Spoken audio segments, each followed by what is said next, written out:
I recently did a video about improving the AC in your truck by replacing the recirculation blower, which is located behind the dashboard here. The video you're about to watch was actually recorded before I replaced the recirculation blower, but this is a wonderful place to start because a lot of these things get real nasty. These trucks don't have cabin air filters, so all the crap and contaminants gets in the coil and dirties it up. The best way to check if your coil's dirty is either to remove the blower resistor, which you'll see in a minute in the video, and look in, or better yet, run a little snake camera in there, inspection camera, and then you can see how bad the coil is. But it isn't uncommon at all for these things to be really nasty. Again, lack of cabin air filter seriously affects it. And here are the supplies that you'll need to do the job. I'd recommend you use foil tape. I didn't have any when I recorded the video, so get some foil tape. This is just a bottle of water. It's not spray away in there, just water. And then this is the biggest deal. No rinse foaming evaporator coil cleaner. You want to get the foaming type. This is the best at getting all the contaminants out of the coil. Because when you spray it on there, it actually expands and forces all the crap to come out of the fins of the coil. You can try to do it with just water, but you'll get much better results with this foaming cleaner. And it also gives it kind of a nice clean smell for a while after you use it. You'll also need a Dremel or some type of tool to cut that plastic out. You'll see in just a second here.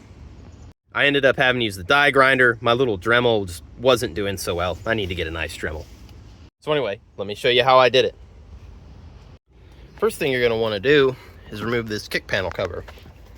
You'll have two screws, one in that hole, one in that hole. Stuff's falling everywhere.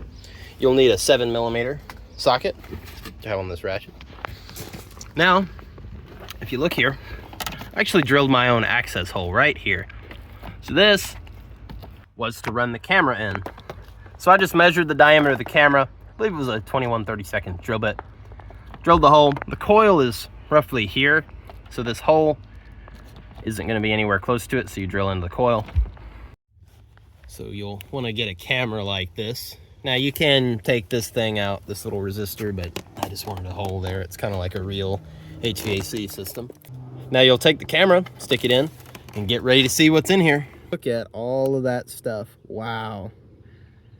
It's completely full with rat leftovers, I don't even know, or mouse leftovers, I don't know what it is. As you can see, the coil is really disgusting.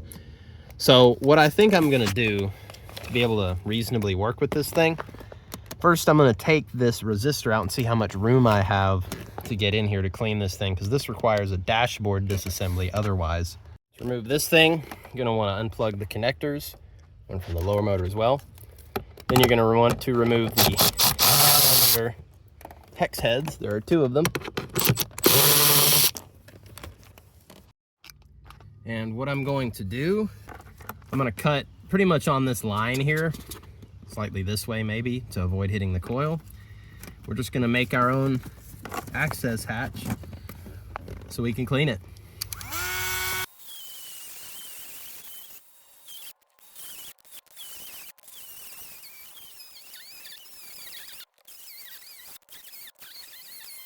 So unfortunately, the Dremel was kind of not doing the greatest work, so I decided to swap over to this big thing, which is hard to use, but it'll do it.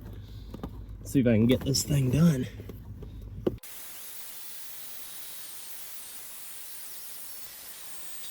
So after a couple minutes of dremeling, here's what we got. Yeah, that's pretty bad. Wow, that thing is totally packed. So I'm gonna vacuum this thing out, and I'm gonna start the coil cleaning process.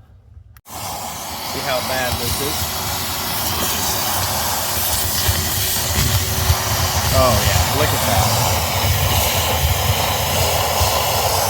I have to turn the flashlight on. Look at this. Ooh. Oh man, that's so bad. Good grief.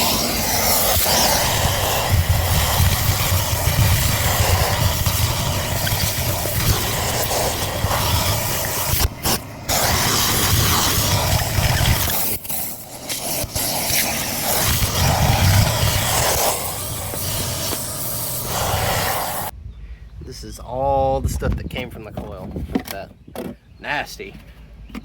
Wow. Okay, so here's what I've done. Take some new Calgon Evap Foam, no rinse. I'm gonna rinse it.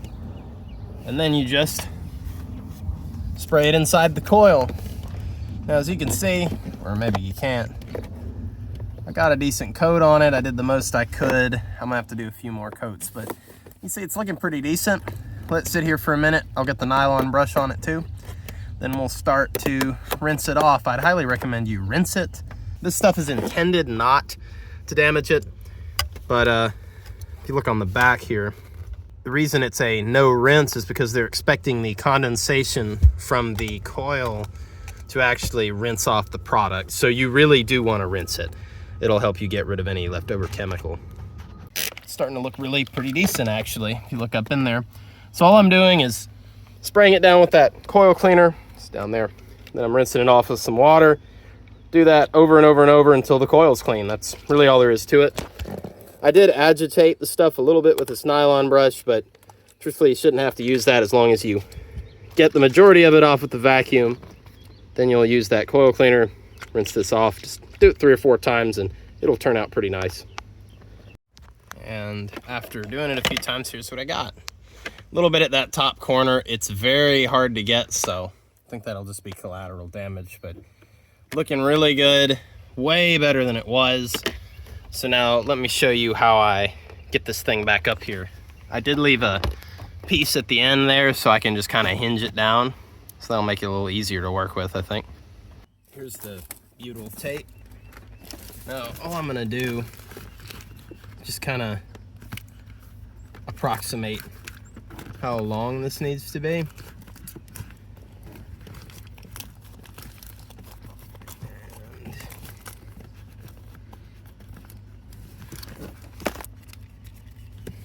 Now, I am going to go to the end of where I did this.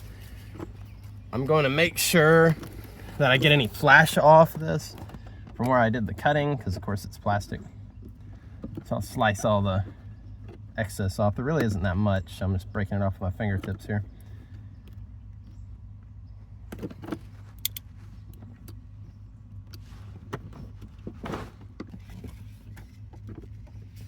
Okay.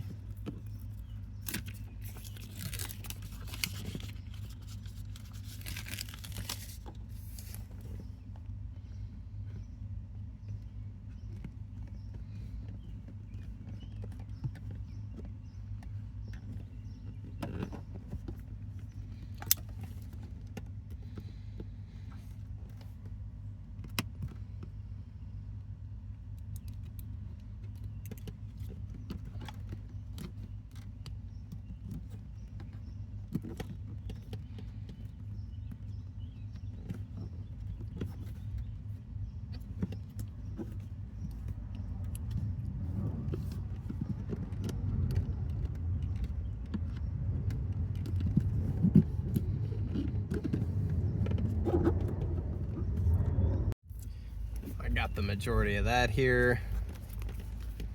So now, there we go.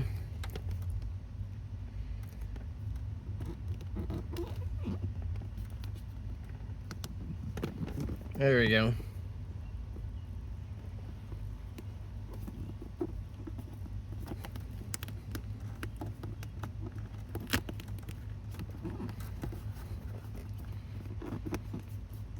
Get this looking kind of decent as much as I can.